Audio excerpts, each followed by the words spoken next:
They don't want what we know out there. You'll never get this on CNBC. But our school system will never tell us that, because they're part of the process. Fake money, fake teachers, fake assets.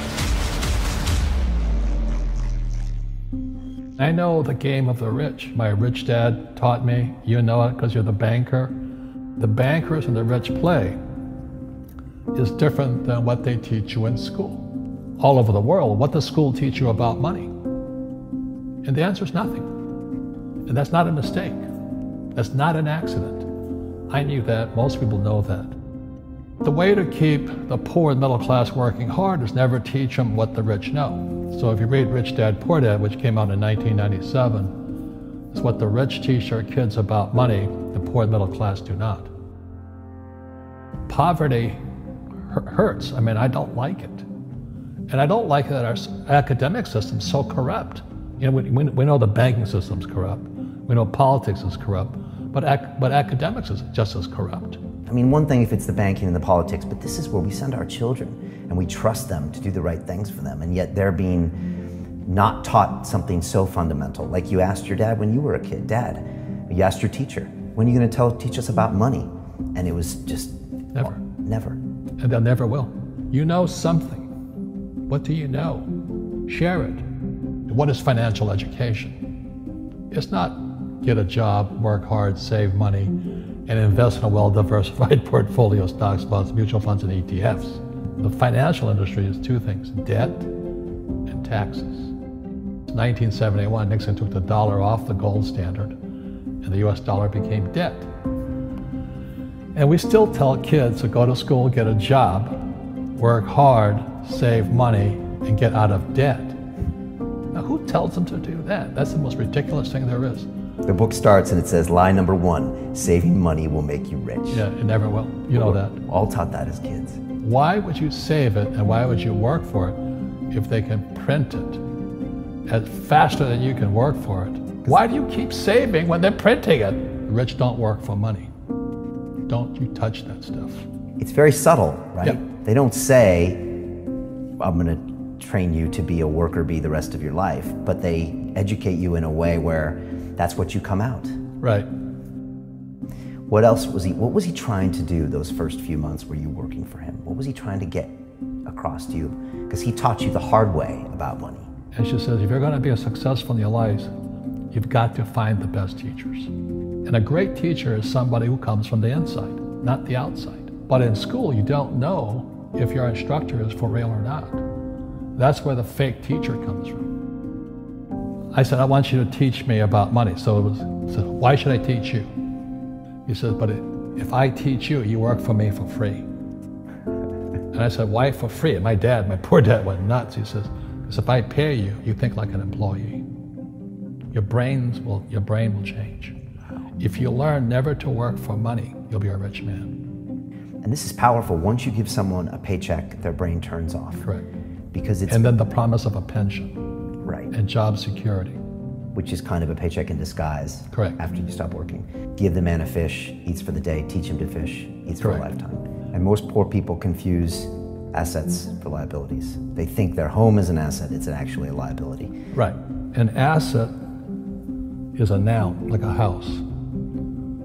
Cash flow is a verb. So to understand if it's an asset or liability, it takes a noun plus verb. So if the cash is flowing out of your pocket, it's a liability. If the cash is flowing into your pocket, asset, verb, it's an asset. So I own 7,000 rental properties. Those are assets. Every month, the cash flows in. Whereas many people have the big house on the hill and the cash is flowing out. Right. And they're going broke. Right, it's like a frame of mind. The other thing the poor don't understand is the number 1 expense for most people is taxes. And yet we don't even see it. Isn't that weird? You walk around and you look at the paycheck and say, that doesn't seem right, and you don't realize that the government's got a huge hand in your pocket and you are doing nothing to minimize that. Again, this is what's very different about the rich and the poor. The rich don't work for money. His number 1 expense is tax. See, there's 3 kinds of income: earned, portfolio, passive. So So earned income is if I get a job, that's earned income. If I'm a doctor or a programmer, that's earned income because I'm working for it. If I buy, let's say, Apple for $10 and I sell it for 20, that's portfolio income, capital gains. Yeah. But passive income, which is cash flow, is never taxed. And so these guys are screaming right now in America, tax the rich. I said, good luck. Because most of the guys complaining, they don't know there's three kinds of income. And the rich don't have jobs anyway. They have assets. And so the average schmo out there, poor guy, you know, sent the kid to school, they don't learn this. You see, very few people will buy what I do, make $1 million and pay zero tax. And my rich dad taught me that playing Monopoly. That's how it started, you know, 4 greenhouses, 1 red hotel. Or the McDonald's formula, I write about it here. McDonald's, Ray Kroc. Yeah. McDonald's is in the real estate business. So they sell hamburgers, but they buy real estate, so they pay no taxes. You know, this guy Bezos, well, he's $16 billion. How much tax did they pay on that $16 billion? Zero. And that's all legal. Anyone can do it. Everybody can do it. But most people lack the education. So once you learn how to use debt as money, you can never say, I can't afford it. You see, because the banks will give you, so the banks, after the crash of 2008, the banks gave me $300 million tax-free. When I asked the average guy, I said, why don't you use debt? They can't even get a loan because their scores, their FICO scores, I don't even have them here, are so bad. The school teachers will never tell you that because they don't know it. My poor dad never knew that. You don't know if something is an asset or a liability until you can say which way the cash flows. So a house, is it an asset or liability? Well, if it's taking money from your pocket, it's liability. If it's putting money in your pocket, it's an asset. The US government wants me to provide housing, wants me to provide jobs, wants me to borrow money because that's how money is created through debt. I get huge tax breaks. Everybody can do the same thing if they had the financial education to do it. If people understood the tax code, we'd be more prosperous. But can poverty be passed through genetically? Yes. Because it's some type of way of thinking. It's an attitude. An attitude. It's very simple. When people ask me, how do I stop it? I just say, never say, I can't afford it. Ask yourself, how can I? The reason I have so much money is because I don't say I can't do it. I just go, how can I do it? And I just go and do it. I make a lot of mistakes, but that's how I learn. How can I? The poor people, like my poor dad, always said, I can't afford it. Do you think I'm made of money? I'm a school teacher. I can't do that. And I picked that up. And my rich dad never said those words. So when I meet poor people, they use the words I can't a lot. So the people that say, I can't afford it, I can't do this, I can't get to college, the rich are evil, you know, I choose not to participate in that.